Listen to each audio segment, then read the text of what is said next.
देखिए, जैसा हमको पता है कि हर वर्ष मार्च के महीने में अपने विधानसभा में बजट प्रस्तुत किया जाता है और बजट में पिछले 2 वर्षों से हम जो भी स्टेक होल्डर्स हैं, उनकी परामर्श समितियां भी बनाई गई हैं, उनसे परामर्श करने के लिए कुछ बैठकें भी की जाती रही हैं। उसका बहुत बड़ा लाभ उन दिनों में, उन दोनों वर्षों में हुआ है। इस बार मैं स्पीकर साहब का बहुत धन्यवाद करता हूँ, आभारी हूँ कि 3 महीने पहले और आज अगले बजट के संबंध में कुछ ट्रेनिंग सेशंस, कुछ एक्सपर्ट्स को बुला करके ये किए जा रहे हैं। और इसमें हमने भी आग्रह किया है कि जो बजट सत्र में सामान्यतः विधायक अपनी डिमांड्स को उठाते हैं, उसकी बजाय अभी 3 महीने पहले यदि अपनी डिमांड्स बता देंगे तो उनको बजट के अंदर समायोजन करना आसान होता है।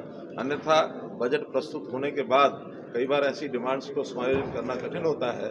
तो ऐसा विधायकों ने इस बात को सराहा है और मुझे लगता है कि अभी 3 महीने पहले ही अपने अपने क्षेत्र की डिमांड के हिसाब से अगर वो बताएंगे तो आगामी बजट में उनको समाहित किया जा सकता है। एक बहुत अच्छा ये प्रयोग है और इससे विधायकों की ट्रेनिंग होगी, उनकी समझ भी बढ़ेगी और बजट के जो मुख्य पहलू होते हैं उन सब पहलुओं के बारे में भी उनको जानकारी मिलेगी, ताकि बजट सेशन में एक अच्छे प्रकार का बजट वो पास किया जा सके। एक सर, आपने कर्ज का भी जिक्र किया।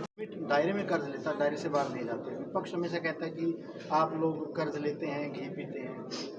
ऐसा है, वैसे तो मैं कई बार कह चुका हूँ, विपक्ष का अर्थ ही विपक्ष की बात करना ही होता है। कभी पक्ष की बात, समर्थन की बात करने का तो कोई अर्थ बनता नहीं है। लेकिन जैसे मैंने बताया, हरियाणा सब राज्यों से, आसपास के राज्य हों अथवा दक्षिण के राज्य हों, हमारी आर्थिक स्थिति बहुत अच्छी है।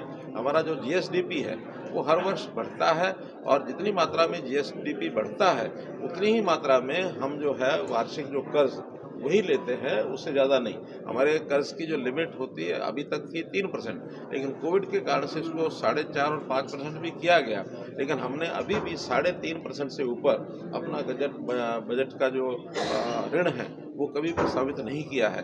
और अब आगे हम विचार करते हैं कि 3.5 को भी घटा करके हम कोशिश करेंगे इसको 3% तक ही रखा जाए। जीएसडीपी बढ़ने से और हमारे स्कोप जो है हमारे पास ऋण लेने का पर्याप्त होता है, उससे हम लेते हैं और उससे विकास के काम, जनता के जो हित के काम हैं वो सब हम करते हैं।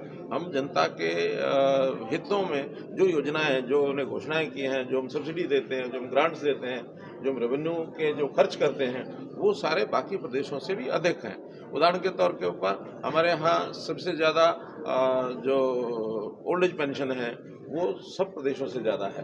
हमने अभी आयुष्मान भारत में भी, बाकी देश में तो केंद्र की जो सीमा है 1,20,000 रुपये वार्षिक की, हमने उसको 1,80,000 रुपये तक वार्षिक कर दिया है।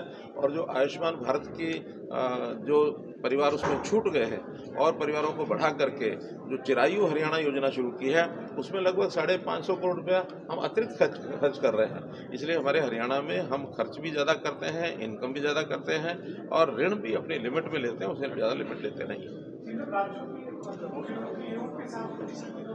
है ना कि उसमें सामान्यतः जो ऋण की सीमाएं होती हैं जीएसडीपी की तुलना में, उसी को आंकलन किया जाता है। बाकी राज्य तो 4%, 4.5% और कुछ 5% तक पहुंच गए हैं। हमारा इस वर्ष का जो अनुमानित जीएसडीपी के तुलना में जो ऋण है 3.52% है, जो अपने आप में बहुत बड़े कंट्रोल में है। तो इसलिए हम बाकी राज्यों की स्थिति की तुलना में हम काफ़ी अच्छे लेवल पर खड़े हैं।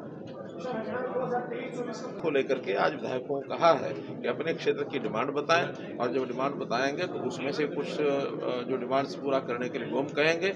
और अगले बजट के फोकस में जो सेवाएं हैं, ज़रूरी सेवाएं हैं, शिक्षा है, स्वास्थ्य है और जो प्रदूषण को समाप्त करने के लिए एनवायरमेंटल विषय हैं उस पर है, कृषि है, सिंचाई है और ग्रामीण विकास में खासतौर पर जैसा हमने पौंड अथॉरिटी बनाई है उसके प्रकार से स्वच्छता का अभियान है। तो ऐसे मोटे जो विषय पहले से जिनके ऊपर फोकस हमारा है उसी को आगे बढ़ाते हुए एक अच्छा बजट हम लेकर के आएंगे। लेकिन अभी 3 महीने बाद कोई योजना बनाएंगे, लेकिन आज उसका जो पहला जो चरण है वो विधायकों का प्रशिक्षण है, ये भी उसी का एक हिस्सा है।